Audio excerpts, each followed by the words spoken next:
नमस्कार स्टूडेंट्स।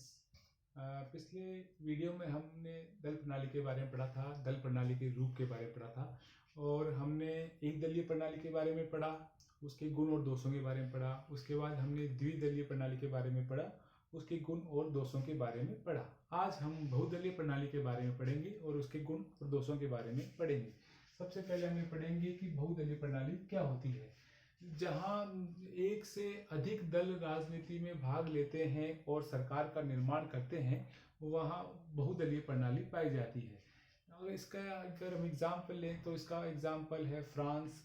और वर्तमान में हम देख रहे हैं कि भारत में भी कई राज्यों में अनेक दल मिलकर सरकार बनाते हैं, या देश में अनेक दल मिलकर कई बार सरकार बना रहे हैं। इसके अलावा हम एशिया और अफ्रीका में से कई देश हैं जहां पर अनेक दल मिलकर सरकार बनाते हैं। तो जहां दो से अधिक दल मिलकर सरकार बनाते हैं, तो वहां बहुदलीय प्रणाली पाई जाती है। वहां किसी एक दल के पास इतनी शक्ति नहीं होती, या दो दलों के पास इतनी शक्ति नहीं होती कि वे सरकार बना सके। तो कई दल मिलकर जहां सरकार बनाते हैं, तो वहां बहुदलीय प्रणाली पाई जाती है। अब हम पढ़ेंगे कि बहुदलीय प्रणाली के क्या फायदे या लाभ है, या क्या इसके लाभ है, क्या इसका गुण है। तो सबसे पहला जो ये इसका जो गुण या फायदा है कि शासन है वह निरंकुश नहीं बन सकता। सबसे बड़ा जो फायदा इसका यह है कि बहुदलीय प्रणाली में शासन है वह निरंकुश नहीं बन सकता, क्योंकि शासन है वह कई दलों से मिलकर बना होता है, तो उसमें ये बहुमत की तानाशाही नहीं पाई जाती। तो ये इसका एक बड़ा ही अच्छा लाभ है। दूसरा इसका लाभ है कि मतदाताओं को चयन का अधिक विकल्प होता है। मतदाताओं के पास चयन का अधिक विकल्प होता है।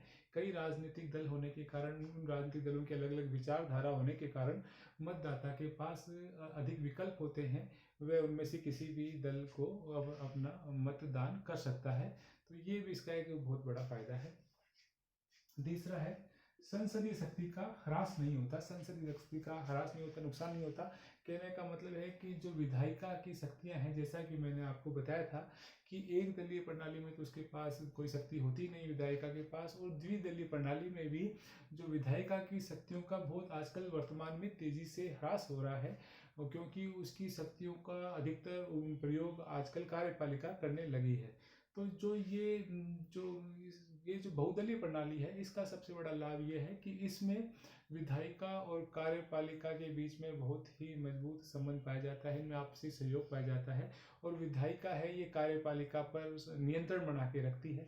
तो ये एक लोकतंत्र के लिए बहुत अच्छी बात है, इसमें विधायिका की शक्तियों का ह्रास नहीं होता। नेक्स्ट जो है वह है कि राष्ट्र दो विरोधी गुटों में नहीं बढ़ता। इसका जो एक बड़ा लाभ ये है कि इसमें कई दल होने के कारण राष्ट्र है केवल दो ही विरोधी गुटों में नहीं बढ़ता। अनेक दल होने के कारण मतदाताओं के पास अधिक विकल्प होते हैं, अनेक विचार के लोग हैं वो साथ में रहते हैं, और इस कारण देश है वो केवल मात्र दो ही विरोधी गुटों में नहीं बढ़ता। तो ये भी इसका एक महत्वपूर्ण लाभ है। फिर नेक्स्ट इसका जो फायदा या गुण है कि सभी हितों एवं विचारधाराओं का प्रतिनिधित्व मिल जाता है। तो ये भी एक बड़ा फायदा है कि संसद में सभी जो विचारों के लोग हैं, चाहे अलग अलग वर्ग के जो लोग हैं, उनको संसद में प्रतिनिधित्व मिल जाता है। तो उसमें वह अनेक विचार धारा के लोग संसद में अपना विचार प्रकट कर सकते हैं। तो ये भी इसका एक बहुत बड़ा फायदा है कि विभिन्न जो वर्ग से आने वाले लोग हैं वे अपने विचारों को प्रकट कर सकते हैं। तो ये इसका एक बड़ा फायदा है। अब हम देखेंगे कि इसके दोष क्या है। बहुदलीय प्रणाली का जो सबसे पहला और दोष है वह है शासन में अस्थिरता। क्योंकि ये कई दल मिलकर सरकार बनाते हैं, तो इनमें आपसी मनमुटाव भी कई बार हो जाता है। तो शासन है वह अस्थिर रहता है, सरकार कभी भी गिर सकती है। तो ये इसका एक बहुत बड़ा दोष है।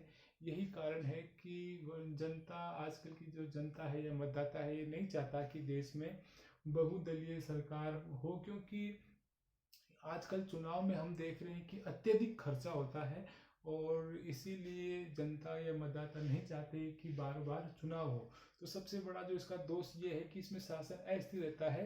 विभिन्न दलों के जो लोग हैं उनमें आपस में मत एक ना होने के कारण उनमें विरोधाभास पाया जाता है, और सरकार कभी भी गिर सकती है। तो ये इसका एक बहुत बड़ा दोष है। दूसरा दोष है उत्तरदायित्व का अभाव पाया जाता है। क्योंकि विभिन्न दल मिलकर सरकार बनाते हैं तो कोई भी दल है वह अपने ऊपर उत्तरदायित्व नहीं लेना चाहता। अगर सरकार अच्छा कार्य करती है तब तो सही है, लेकिन अगर कोई सरकार सही ढंग से कार्य नहीं कर रही है तो उसकी जिम्मेदारी कोई भी दल नहीं लेना चाहता, तो इसमें उत्तरदायित्व की भावना का अभाव पाया जाता है। ये इसका एक बड़ा नुकसान है। तीसरा है कार्य कुशलता का अभाव। जैसा कि मैंने बताया कि इसमें कई दल मिलकर सरकार बनाते हैं, तो इसमें जो कई बार ऐसा होता है कि मजबूरी में ऐसे लोगों को मंत्री बना दिया जाता है कि जो कितने कुशल नहीं होते या इतने योग्य नहीं होते, लेकिन सरकार बचाने के कारण मजबूरी में ऐसे व्यक्तियों को मंत्री पद दे दिया जाता है। तो ये उसमें फिर क्या होता है कि कार्य कुशलता का बड़ा अभाव पाया जाता है। उन लोगों को इतनी नॉलेज नहीं होती तो वह इतनी अच्छी योजनाएं बना नहीं पाते। तो ये एक मजबूरी में उनको मंत्री बनाए जाने के कारण बड़ी दिक्कत आ जाती है, तो उसमें कार्य कुशलता का अभाव पाया जाता है। नेक्स्ट जो इसकी कमी है वह है दीर्घकालीन नीतियों का अभाव। जैसा कि मैंने आपको बताया कि इसमें कई दल मिलकर सरकार बनाते हैं, सरकार की रहेगी नहीं रहेगी वो एक तरह से स्थिरता नहीं रहती है, सरकार कभी भी गिर सकती है। तो ये जो सरकार है वह भी दीर्घकालीन योजना बनाने में उसको हिचकिचाहट करती है, और किसी भी देश के विकास के लिए जरूरी है कि दीर्घकालीन योजनाएं बनाई जाए ताकि देश तेजी से विकास करे। जैसा कि मैंने आपको बताया कि एक दलीय प्रणाली और बहुदलीय द्विदलीय प्रणाली के अंदर तो सरकार में जो स्थिरता रहती है, इस कारण से वह दीर्घकालीन योजनाएं बनाते हैं, तो ये इसमें दीर्घकालीन योजनाएं नहीं बन पाती, ये इसका बहुत बड़ा नुकसान है। और लास्ट है कार्यपालिका की दुर्बल स्थिति। इसकी जो लास्ट इसका जो है कि कार्यपालिका की बड़ी दुर्बल स्थिति रहती है, वह कभी भी गिर सकती है, तो इसमें बड़ा इसमें न केवल देश को नुकसान होता है जबकि जनता को भी नुकसान होता है। तो इस प्रकार से हम देखते हैं कि बहुदलीय प्रणाली के दोष इतने अधिक हैं कि वर्तमान में अधिकांश देशों में बहुदलीय प्रणाली का भी अत्यंत विरोध हो रहा है। तो इस प्रकार स्टूडेंट आज हमने बहुदलीय प्रणाली के बारे में पढ़ा, उसके गुण और दोष के बारे में पढ़ा। धन्यवाद।